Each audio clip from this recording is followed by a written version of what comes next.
Tenga listo el tinto que ya vienen los huevos revueltos con la receta que planea el gobierno para buscar gas en otros países ante el desabastecimiento nacional. Desde la redacción de La Silla, yo soy Tatiana Duque. Es jueves 13 de marzo.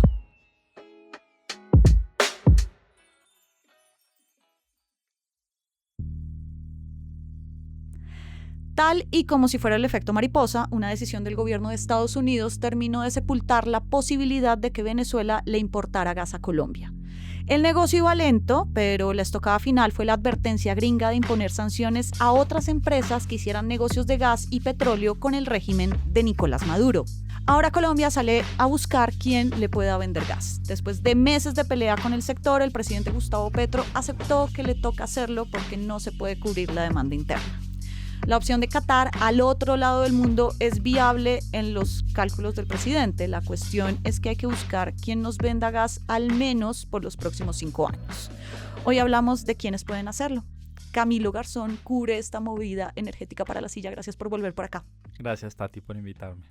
Porque ya no le suena a Colombia tener el gasoducto que buscaba tener con Venezuela. Bueno, algo que hay que decir es que esto fue una apuesta muy importante para el gobierno Petro, que enmarcó su comienzo de reactivar las relaciones diplomáticas con Venezuela, con todos los bombos y platillos. El antecedente era que no había relaciones con ese país y llega Petro estableciendo una nueva alianza donde el tema energético iba a ser muy importante y pues la apuesta más importante dentro de lo energético era reactivar ese gasoducto binacional Antonio Ricaurte para traer gas desde Venezuela hasta Colombia y así cubrir los faltantes de gas que tiene el país. Porque sí tenemos desabastecimiento. Sí tenemos desde hace un año. El gas que hay internamente no sirve para cubrir la demanda y toca importar una parte.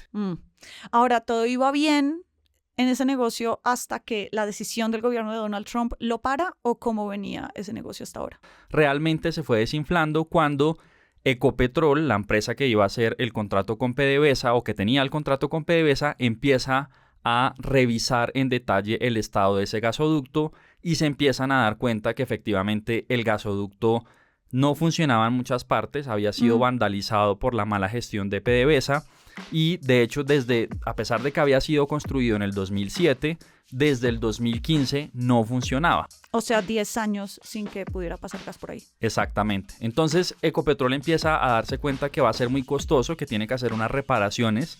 En la práctica no llegó a hacerlas, es decir, no se gastó plata tratando de reactivar ese gasoducto. Y una muestra de que el gobierno empezó a tener dudas sobre ese negocio es que en agosto del año pasado ya el entonces ministro de Minas y Energía, Andrés Camacho, empezó a decir que iba a ser muy difícil hacer ese negocio porque la infraestructura del gasoducto estaba muy averiada. Y entonces es en ese escenario que llega la decisión del gobierno de Estados Unidos sobre los negocios energéticos de Venezuela. Exacto. Digamos que lo de Trump es como la estocada final a la caída de ese negocio. Y es la estocada final porque recordemos que a comienzos de este año Trump quiere castigar y le da un garrote al gobierno de Venezuela y lo hace cancelando las licencias de exportación de hidrocarburos de Venezuela. Y eso en la práctica lo que implicó es que la empresa Chevron, que es gringa y que explotaba petróleo en ese país, tuvo que salir de ese país. Pero en carambola, esa decisión terminó pegándole a Ecopetrol y a su negocio de la reactivación del gas con PDVSA.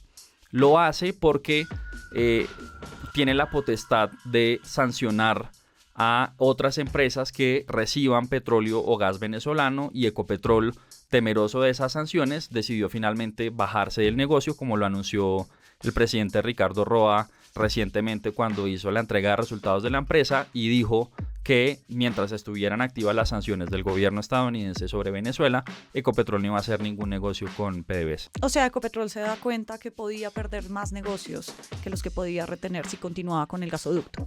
Ciertamente, y lo es porque Ecopetrol de hecho tiene una apuesta muy importante de negocios con Estados Unidos, la conocida exploración en la cuenca del Permian, que es el negocio que hoy más le está dando rentabilidad a la empresa petrolera colombiana y que de hecho este año renovó ese negocio a pesar de la reluctancia del presidente Petro. Espérate, ¿ese no fue el negocio que el presidente en el episodio 1 del Consejo de Ministros televisado dijo que ya no se podía hacer y le dijo al ministro de Minas que no lo hiciera?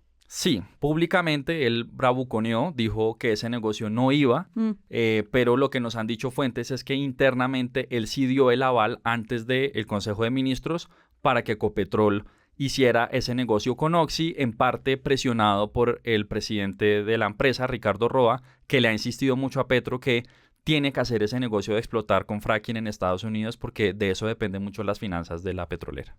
Ahora, ¿qué tan viable es la opción que saca el presidente esta semana de decir, entonces vamos a comprarle a Qatar en el otro lado del mundo? ¿Qué posibilidades hay ahí?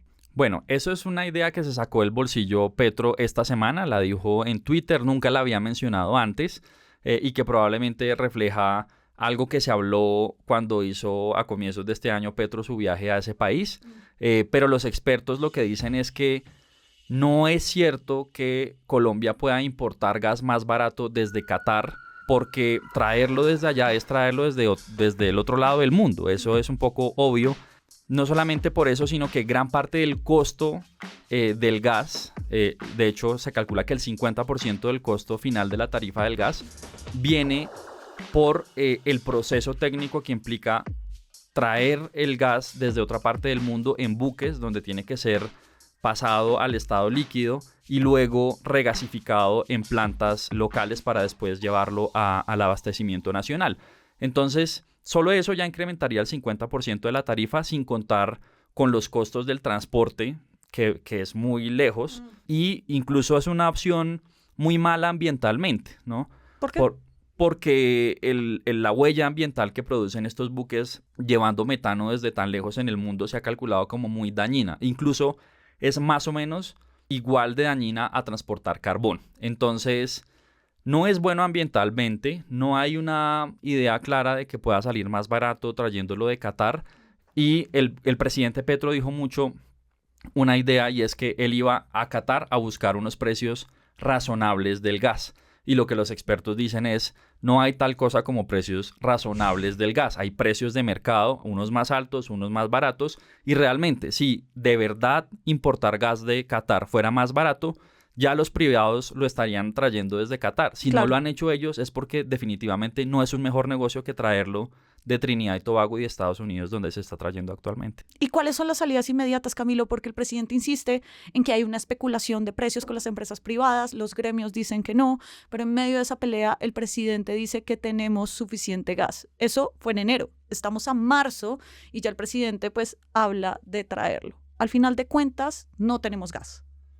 Efectivamente, el sector del gas, que es Naturgas, o está representado en el gremio de Naturgas, ha calculado que en el 2025 va a haber un faltante más o menos del 12% de gas para abastecer la demanda interna. Es decir, más o menos eso es lo que toca salir a buscar al mercado internacional. El presidente Petro pues venía en una actitud de negación, incluso también su ministro Andrés Camacho decían que el gas se podía conseguir localmente, que no era necesario importarlo. Y lo único bueno del anuncio de que lo va a traer de Qatar es que por lo menos ya aceptó que lo necesita traer de afuera, ¿no?